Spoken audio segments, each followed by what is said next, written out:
Hey guys, it's Todd, the Cybertruck truck guy, and coming at you from home. I know we're all at home now, or no, we're not all at home. I know a lot of us are out working. I've been out working too, some, but I am wanted to get the home studio set up, and probably like a lot of you, I've had a little more free time than normal. So today we're going to be doing part two of why the Cybertruck is going to be a towing god. And we're going to be addressing the combination of the electronics and the suspension. Again, so last week we covered torque, that's the power side. Now, the electronics and suspension is the handling side.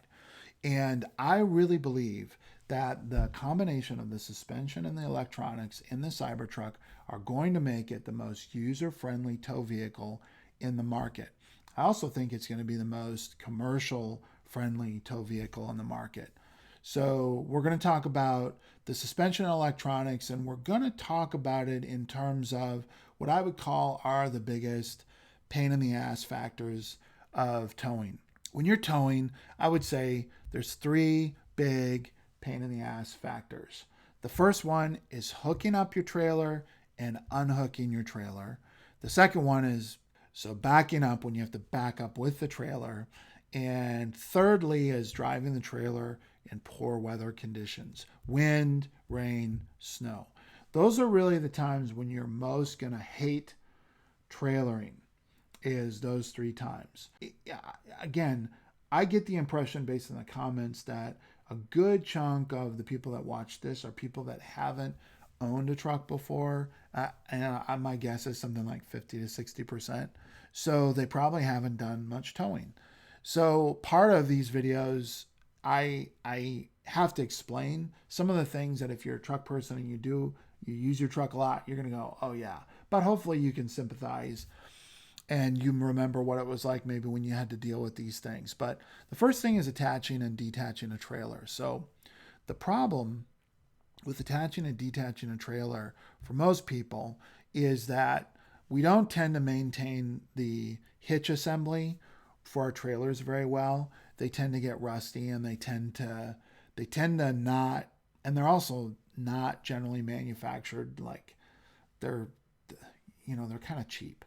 The receiver mechanism on the trailers, they're kind of cheap, and the components kind of wobble around, and that's just not a place people spend a lot of money on. So why that's a pain in the butt when you're hooking up and when you're removing it is that what tends to happen is that the hitch tends to get on that ball, and then when you go to try and remove it, it gets hung up on it and the ball won't come out. The number of times that I've had to get on the back bumper of a truck and jump on it, or get a hammer out and bang on the receiver to try and get that mechanism to release, are more than I care to think about. It's just a pain in the butt. So the other thing that's a pain in the butt is trying to hook up your trailer when you're by yourself.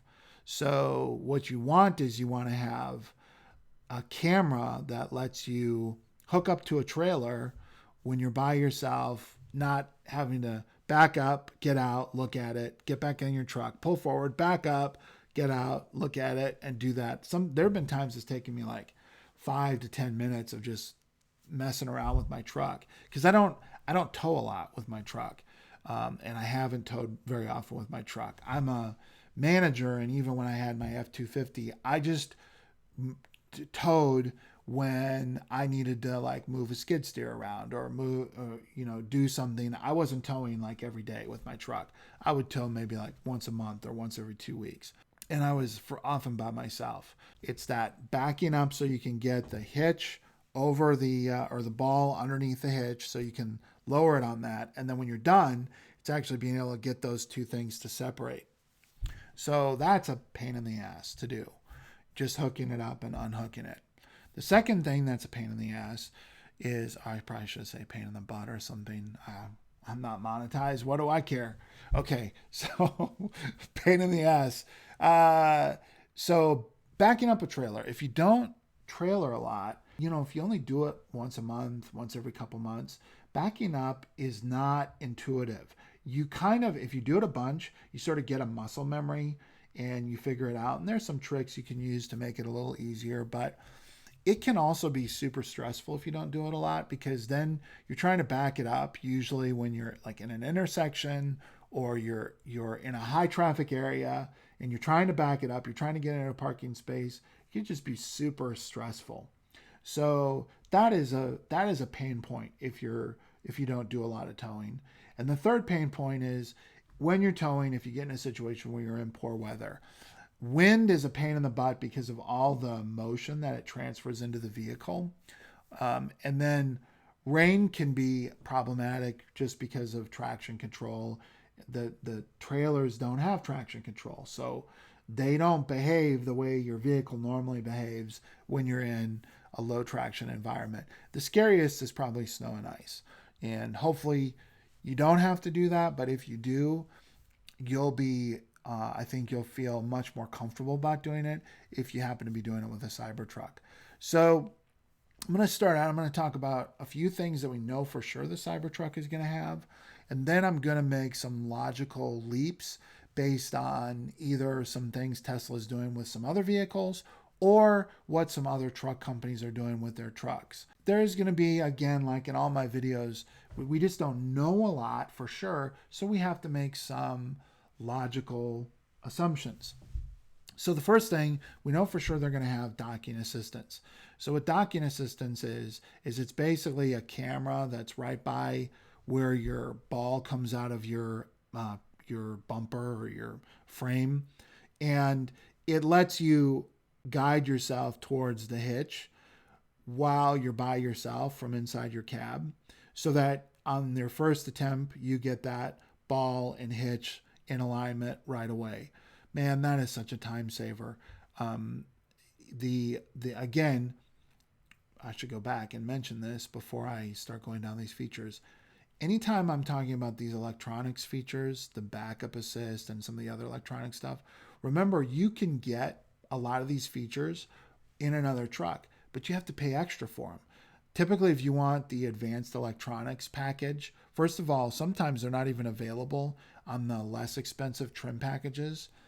And then if you want to get them in sort of the mid-range trim packages, it's typically like a $2,000 option to add on these advanced electronic options, the backup assist and that kind of thing. Backup assist, dock assist, and sway control are the things I'm going to be talking about. So those are extra. They do not come standard. So just keep that in mind. When I'm talking about this stuff being available on the Tesla, it's not that you can't get these in other trucks.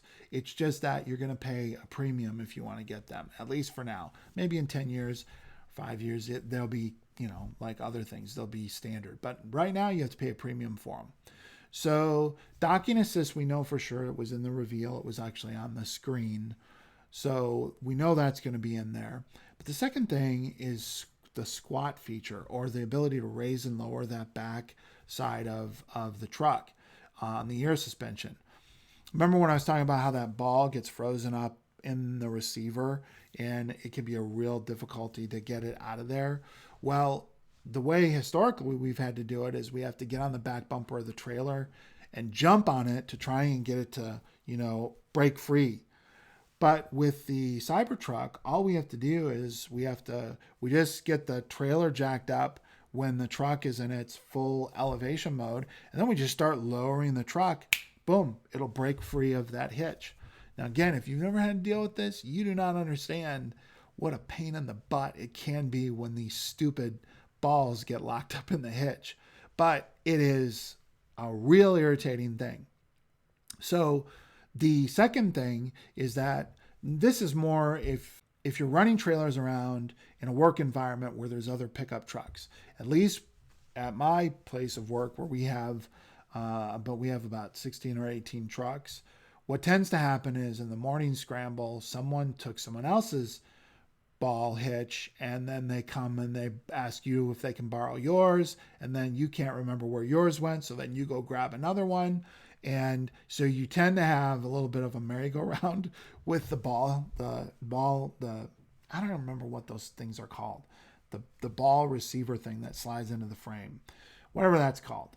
kind of as musical chairs, and you can end up getting different configurations. The problem with that is different configurations have different elevations. So some of them have an elevated ball, some of them have a lowered ball, some of them are just flush to the hitch and are flush to the receiver. So what can happen is you end up getting one that is elevated, and then you go to get a trailer, and the trailer is low. It's got a low jack stand on it, and you're like, damn it, how do I get? I can't get up underneath this because I have the wrong hitch.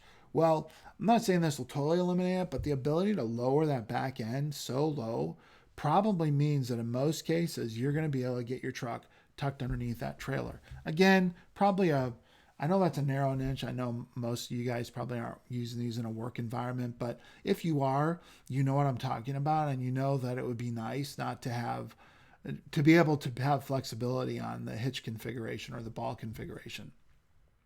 So then those are two things, those are two features we for sure know are going to be built in. But there's three things that I think will be in here they exist either on other trucks or Tesla is referred to it with another one of their vehicles. So the first one is sway control. Sway control. So when you're so there's different reasons why your trailer will start wobbling like this. So one is wind. You're driving with a heavy crosswind, and it'll wobble. The second thing is the trailer is unbalanced. That's probably the most common, is the trailer is unbalanced. And the third thing is if you actually have unbalanced tires, that can actually cause you to do it. And the problem with trailer wobble is once it starts, it has a tendency to amplify, especially at higher speeds. So a little wobble kind of starts turning into a really bad wobble, and it can get kind of scary. So one of the things that you can get when you get these advanced electronic options from other truck companies is it comes with something called sway control. And what that basically does, it's basically a form of traction control. It applies acceleration and braking to essentially counteract the swaying force. And it will sense that you need, okay, I need to slow down, and this side needs to accelerate a little faster than that side, and it just stabilizes the trailer. So I am pretty sure that's going to be built in just to the suspension itself. As a side effect, I actually think that just driving a trailer that has high sidewalls in the wind is a real pain in the butt at 75 or 80 miles an hour, highway speeds. Every gust of wind, it kind of yanks you over to the side. It's not really a safety issue unless you're in really high winds, but it just is annoying. It's unpleasant. You're kind of getting jerked around all the time. I actually think that the adaptive air suspension will do a pretty good job of counteracting that sensation that you get when you get heavy sway. This is really common if you tow a camper. If you've ever towed a camper before, you know what it's like if you've gotten up on the highway to get knocked around by the wind. My speculation is that the adaptive air suspension will make that sensation dramatically less experienced inside the cab. So it'll make driving with a camper much more pleasant, or any high-sided thing that's really vulnerable to winds. Second thing is backup assistance. So again, this is very common in the advanced electronic options that you can get. And again, I think in Ford anyway, I think it's only available if you get the Lariat or above, I think. What Ford has is a little dial that you can say what direction you want the trailer to go. And then the truck gradually just starts creeping back. You're not going to have a dial in the Cybertruck. It'll probably be like a slider bar, and you just say, okay, back up, and I want you to go hard right, light right, and then you can adjust that so that it backs up how you want it to back up. If you don't do a lot of towing, this is very convenient, especially if you're in. What tends to happen is it's not so bad when there's not any pressure on you, but if you get in a situation where there's people behind you and you start having performance anxiety, Um, you know, it turns what's irritating into a very stressful experience. And having backup assistance makes people that just recreationally tow, maybe, a few times a year, makes that experience so much nicer. And it gives you the freedom to go to places where you would just normally go. I'm not going there with a trailer because you're so afraid of having to back up. And that will happen. I promise you. If you have a super stressful experience while you're towing and backing up, you'll just start avoiding. Like, I'm not going to drive anywhere in town.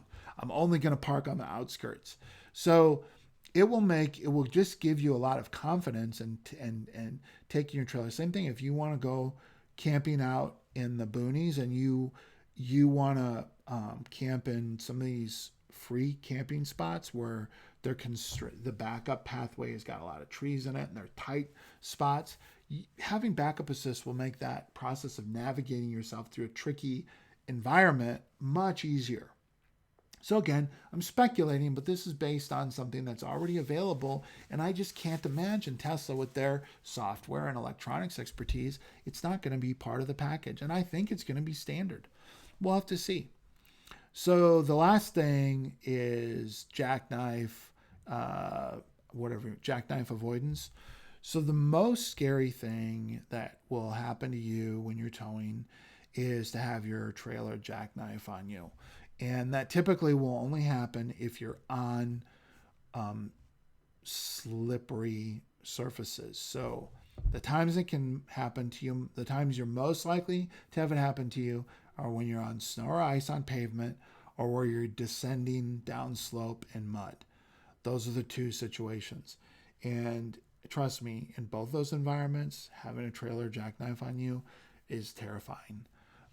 So I've had a trailer jackknife on me in the snow, and it just did a partial jackknife. Probably swung out about it. It took me to like this, so the trailer started to spin. And when a trailer jackknifes, what happened is the trailer starts to go up and around the front of your car, and essentially, as the trailer does that, it starts spinning your car, and you just go this way. But it ends up being more like you're like this, and the trailer's like this. So it's terrifying.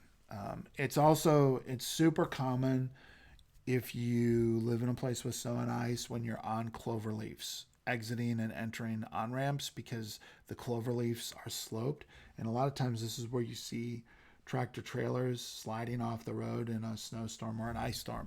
And you say, I'm never going to drive in the snow or ice. Sometimes it's not your choice. Sometimes you get caught off guard. You're trailering something, you're towing something, and you didn't pay attention to the weather, and all of a sudden, snap, freezing fog or freezing drizzle or ice comes out of nowhere, and now you're out there and you're towing with a trailer. And so the way that why do I think this will be on here? Well, in the unveil of the Tesla Semi, Elon Musk talked about the fact that the Tesla Semi was essentially impossible to jackknife. Now, in a way, the sway control feature is really the same thing as the jackknife control feature. What it's doing is it's sensing what's going on with the trailer, and it's modulating the braking and the acceleration so that it prevents the trailer from starting to do that. And if you can do that, it will, believe me, in most cases, it's probably better to take longer to stop than it is to try and stop too quickly and risk jackknifing your trailer. So those features will make a huge difference if you're towing. And if you haven't done a lot of towing, you might not even realize it. But they will make the towing experience significantly better than if you're just towing with a stock pickup truck. So yeah, I don't think anything I've said here is actually, I would be surprised if the features I've talked about aren't all standard. And the last thing is, who the F knows what else is going to be in there? You have an adaptive air suspension that can essentially move every tire independently. You have the ability to independently control the power to every tire.